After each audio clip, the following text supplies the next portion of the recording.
Hi friends, welcome to Shailo's kitchen. என்னடா அது ஒரே சத்தமாக இருக்கேன்னுட்டு அப்படி பார்த்தா சும்மா மழை பிச்சு அடிக்குது சென்னையில்.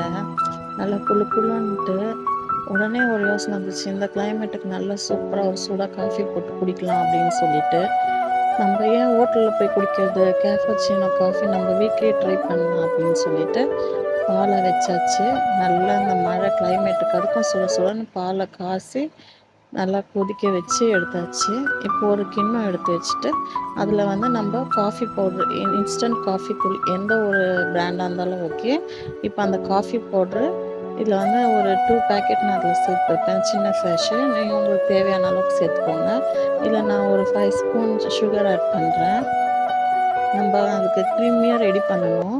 அதுக்காக நம்ம இதில் ஒரு 4 ஸ்பூன் சுகர் அதில் ஆட் பண்ணிவிட்டு இதை இப்போ நல்லா நம்ம பீட் பண்ண போகிறோம் பிளெண்டர் வச்சு. என்கிட்ட வந்து தனியாக பிளெண்டர் எதுவும் கிடையாது, நம்ம விஸ்கில் தான் பண்ணணும். ஆனால் இதில் விஸ்கில் பண்ணாலும் வராது, மிக்சியில் போட்டாலும் இது ஃபெயிலியர் தான் ஆகும். இப்போ பாருங்கள், இந்த பிளெண்டிங்கில் போட்டிங்கன்னா வராது, இதே நம்ம வைப் பண்ணால் தான் அதில் வருது. நல்லா இப்போது இந்த மாதிரி பண்ணனா வரலை அந்தளவுக்கு. நம்ம வைப்பரில் வச்சு நம்ம இப்படி நல்லா இப்போ இதை விஸ்காவே வச்சு நான் அப்படியே பிளெண்ட் பண்ணுறேன். இப்போ அப்படி பண்ணால் தான் பிளெண்ட் ஆகுது. இப்போ இதில் கொஞ்சம் கொஞ்சமாக பண்ண லைட்டாக க்ரீம் ஆகுது பாருங்கள்.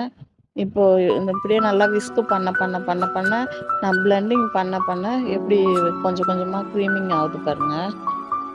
உங்கள்கிட்ட விஸ்க் இருந்தால் போதும், இந்த பிளெண்டர்லாம் கூட தேவை கிடையாது. விஸ்கில் பண்ணால் மட்டும்தான் இந்த க்ரீமி ஸ்ட்ரக்சர் வருது. மிக்சியில் பண்ணிங்கனாலும் க்ரீமிங் ஸ்ட்ரக்சர் வர மாட்டேங்குது. இப்போ அப்படியே கொஞ்சம் கொஞ்சமாக நல்லா க்ரீமியாக வந்துடுச்சு. நம்மளுடைய கேப்பச்சினோ காஃபியை நம்ம வீட்டிலே ரெடி பண்ணிடலாம். இப்போ பாருங்கள், நல்லா க்ரீமி ஸ்ட்ரக்சருக்கு வந்துடுச்சு.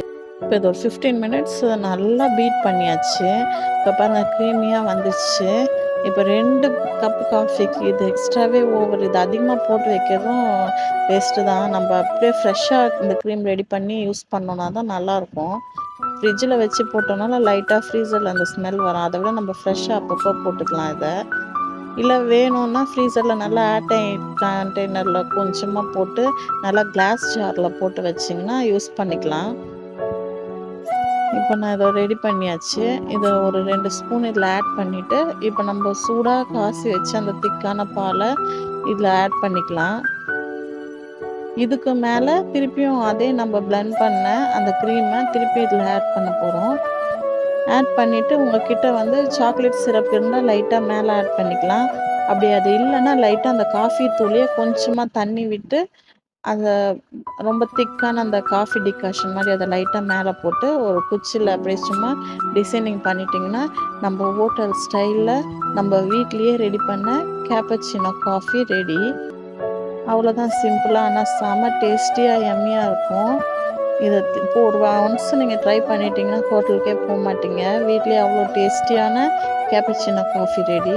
இந்த பாருங்கள், சிரப் இருக்குது, சிரப் போட்டிருக்கேன். உங்களுக்கு அப்படி இல்லைன்னா காஃபி டிகாஷனில் கொஞ்சம் லைட்டாக தண்ணி ஆட் பண்ணி இந்த மாதிரி எடுத்துகிட்டு ஒரு குச்சி வச்சு கலர்னிங்கன்னா நம்மளுக்கு அந்த டிசைன் ரெடி ஆயிரும். அவ்வளோதான் ஃப்ரெண்ட்ஸ், வீட்லேயே ஹோம்லேயே நம்ம ரெடி பண்ண கேப்பச்சினோ காஃபி ரெடி. ஷைலோஸ் கிச்சனை சப்ஸ்கிரைப் பண்ணாதவங்க சப்ஸ்கிரைப் பண்ணிக்கோங்க.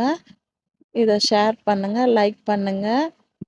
நம்மளுடைய கேப்பச்சினோ காஃபி நல்லா சுட சுட இந்த மழைக்கு